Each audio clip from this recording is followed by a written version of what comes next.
Westchester. I'm here today with Dr. Cottrell before he gives his presentation on Tom Burkhoff's The Greatest Entrepreneurship Supreme. Now, please tell us a little bit about how modern entrepreneurship differs from the post-World War II era. This is an interesting situation because in World War II, the country was a little bit different type of country than it is today. All the methods of communication were either by newspaper, word of mouth, telephone. We had no electronics. We had radio, and people listened to the radio. No TVs, no computers, no cell phones, nothing. No technology. And it was, you learned all about the news through the newspapers and by the radio. And people lived in their own little communities, and they communicated with outside areas closest to their home. But myself growing up in Slippery Rock, which was 50 miles from Pittsburgh, that was a pretty far joint. What went on in Pittsburgh was pretty hard to understand, where today that would be just like down the block. Right. So it's a complete different situation, and fortunately our countries have evolved from post-World War II, and all the baby boomers that got ideas from from being in the war, and just kept carrying them on, and so this country has advanced tremendously culturally and the ways of life. I just want to know, you've served in the Air Force for over 28 years, and then you retired as Lieutenant Colonel. And how would you say your military background has helped you with leadership and entrepreneurship experiences? How has that helped you? Well, I was a freshman in college when I had to register for the draft, and I was a junior in college when I got called into the service, into the Air Force, and experienced a year and a half of going through actual combat in World War II.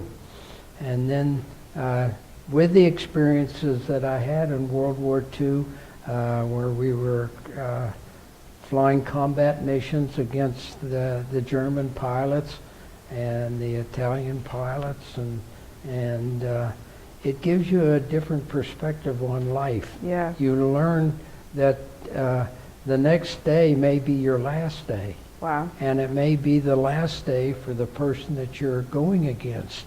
So life is precious. It is a precious commodity.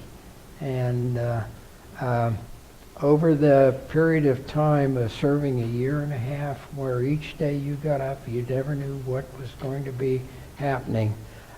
When the war did end and you came back to actual, down to life living in a civilization where you didn't have to worry about if somebody was going to be shooting at you.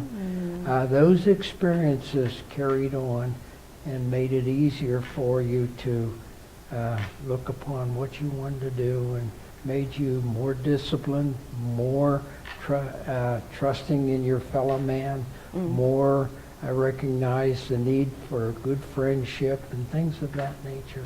So would you say that your transition from the service into civilian life, was that difficult at all? Did you experience any struggles? For the first year it was a little bit difficult. Yeah.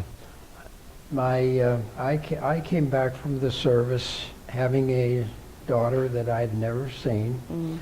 I had a wife that I was very fortunate that she was still alive, because she had a very difficult time in giving childbirth. And we were going into a new job. We're both young. How old were you? I was at that time 23. Oh wow, you were young. And she was a little bit, about 23. We'll say she was 23. And going into a new position, having to get a new home, having to buy a car, having a baby that that was young, that we were getting. It was a difficult adjustment. And then she didn't realize this, but if I were in a room, and a truck would go by and backfire, immediately I would hit the floor because it reminded me of flak, of the guns that were firing at us all the time we were flying. And so I got used to, when I heard that news, I would have a reflex that would try to protect me. And so lots of times she'd go, "Why are you on the floor?" And I'd say, that's reflex. And it took me a long time to get out of that. Wow. And it was a long time until I could talk about what went on in World War II with some of the things that we saw take place that you don't like to remember, and you sort of keep it in yourself. Now, I wished I'd have been able to talk to people earlier about that. What would you say to the soldiers in Iraq who are dealing with the same things you were back then? The soldiers in Iraq right now are a little bit different situation than we are. They don't know who they're fighting. Yes. We knew who we were fighting. They do not. They have no idea that each step they take may be their last step. Wow, yeah. That wasn't the case with us. We knew that out in front of us were Germans, and they were going to be shooting at us. And if we were flying, we were going to have anti-aircraft guns shooting at us, and smaller. The poor soldiers in Iraq and Afghanistan right now, when they get up every morning and they start out on a mission, they have no idea what's in front of them. They are, I admire these guys. Yeah. I think they are the greatest generation. Oh, wow. Because they are in a position that they have no way to know what's coming ahead to defend themselves. They're well trained, they're highly trained, they're highly motivated, they're great people, but boy, they just don't know what they're facing. And it's a difficult, and this is what affects their mental issue. It's when they leave the service, they have a lot more mental problems than we ever would have. Yes, definitely. But our prayers definitely do go out to the soldiers over in Iraq. But let's reel it back to Westchester University. Okay. You were here, you were a teacher's aide, correct? I was a teacher here from 1954 to 1980. Okay, so with that experience, what accomplishments did you receive at Westchester University, and which one sticks out to you the most? Well, I felt that while I was at Westchester, I was very fortunate to be at Westchester at a very great time to be a professor at this university. I thought it was the greatest job in the world. I had a great boss, Dr. Sturzebecker. He was my leader. I came in 1954 as a professor, and for 3 years I taught all the basic skills of swimming, gymnastics, tennis, golf, whatever. Whatever subject I was assigned to, that's what I taught. And then as time moved on, I was given the opportunity to move into administration, where I was basically involved with the scheduling of the students. Each school did their own scheduling. So I was responsible for the scheduling. And then down the road, as we became more and more progressive, the coaches were concerned about how long it took for admissions to take place for athletics. So the president and the dean of admissions developed a program where all athletic admissions went through my office, so I then became in charge of the admissions of the athletes for Westchester. Wow. And so with those two things, it was a pretty It's a good time in good Westchester time, history. It was a good and time. I got a chance to be with all the coaches. I got a chance to be with all the administrators, and it was just a great time. You know what, speaking of coaching, you spent 20 years as a golf coach, and I just wondered what aspects of the sport do you feel relate to entrepreneurship and leadership? Well, golf at Westchester is probably one of the greatest examples of how entrepreneurship takes place, because golf at that time was not a major sport. Mm. If I told you how much money our budget was to run a golf program, you would probably say, how did it happen? Have a lot of fundraisers. We had a total of $1,000 to run our golf program. This meant that I had to buy golf balls for the students, for the players. I had to provide transportation to the away games. I had to feed the kids after the matches. I had to buy uniforms if we had uniforms. And out of that $1,000, we had to pay $600 to use the golf courses where we need. So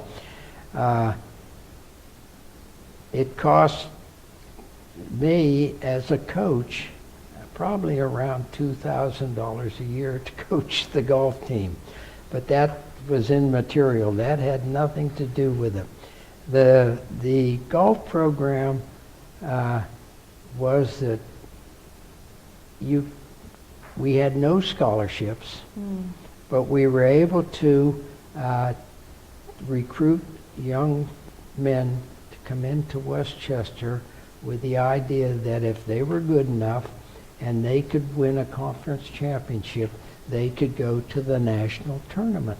And that was the way that we recruited kids to come to Westchester, not through money, but with the opportunity that if you improved and you were good enough to win the championship, you could go and play against the best players in other colleges all over the country. And we did have some boys do that. Wow, great incentives. As far as being entrepreneurial leadership, we used to be able to take the players, and I was able to get them into the classes that they needed to take in the morning so that our afternoons would be free so we could get to the golf course to practice. Otherwise, we had no other places to go to practice, and it takes time to get to a golf course and back. We had to develop ways to get transportation to get the kids there. We didn't have enough money to buy golf balls or to get practice a lot on the range, so our kids had to pick up the golf balls for the pro at the golf course in order to use the practice range. Oh my gosh. And so all these things I had to talk to the golf professional or talk to the companies that were providing equipment to try to figure out how we could get things at the best you could. best You we did could. it. You did And it. as a result, why we were able to do it, and we ended up with good players and good kids and good results. Wow, that's amazing. Amazing. I noticed that you had a golf invitational named after you. Could you tell us a little bit more about that? Well, somehow Coach Harry Hammond, who is, I think, is really a great golf coach for this university. When he took over the program, Westchester had never had a golf course where we could hold our own golf tournament. And Harry is one of the owners of Penn Oaks, where the team plays. And so he wanted to hold a golf tournament, their own, Westchester's own invitational golf tournament. So he called me on the phone and asked me if he could name the tournament after me, and would I be available to help promote the tournament for him. And I said I'd be honored to, and so that's how the golf tournament came about. And I think it's in its 5th year now. Oh my And gosh. it's been pretty successful. This year I think they're going to have 12 men teams and 9 women teams. And that happened. The reason we have 9 women teams is that several years ago, I guess maybe around 10 years ago, the director of athletics came to me and said we were in a process of going to eliminate golf from the athletic program at Westchester. No. And the not only good. way that we could save it, if we could get our Westchester golf alumni to endow the program so that the college or university didn't have to budget for it. And so thanks to the golf alumni, all the kids that played golf for me reached into their pockets, and we came up with enough money, again, with one of our golfers who was very fortunate to be had done very well financially, agreed to whatever we raised, he would match.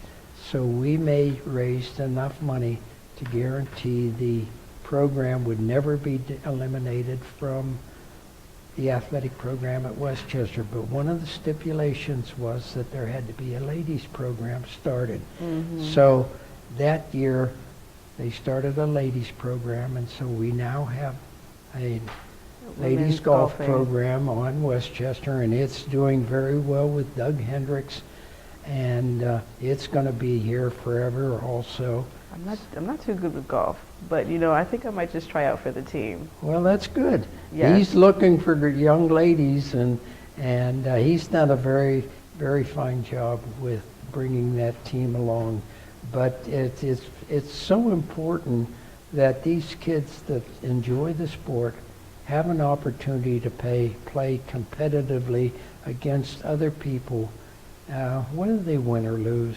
Mm-hmm. They have a chance to gain experience and to learn how to compete in life, and some of the goods and bads, and because golf Exactly. teaches you that. You don't hit everything is not perfect.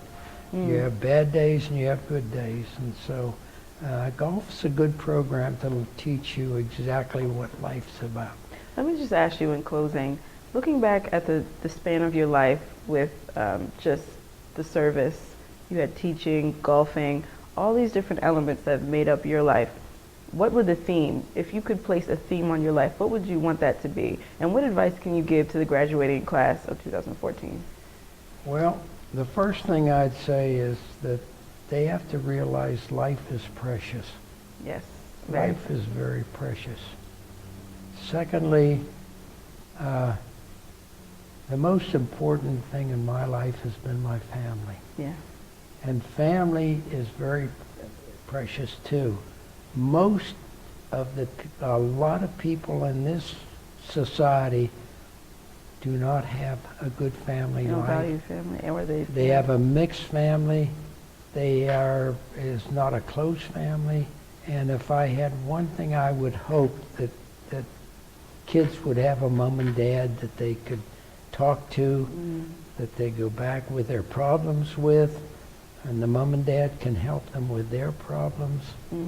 The third thing that I would say that to graduates, the friendships that you made while you're in school, keep those friendships. Friendships are important. And I still talk to my players that I had in the 60s and 70s. I'm still in contact with them, and they mean a lot to me. So friendship is really, really an important thing. Another thing is, I would say, is when you go into graduate from Westchester, and you go into whatever your line of work, whatever business you do, whatever profession you choose, integrity, loyalty, honesty, those things are vital. No shortcuts. There are no shortcuts. Yes. You earn what you earn. Yes. There are no shortcuts to success. You gotta tough it to get to where you want to be. It may be painful, It's but painful, it will or work it's a out for lot you of in the hard end. work, but there are no shortcuts to success. And so that's the things that I would leave, that the future is out there. We live in a great, Ever-changing world. ever-changing world. We have our freedoms. We have a lot of different cultures. We've got to learn to get along with people, but enjoy life to the fullest. I mean, every day is a good day. There are no bad days. Some days are a little better than others, but there are no bad days. Yes. On behalf of Westchester University, we want to thank you for being here with us today.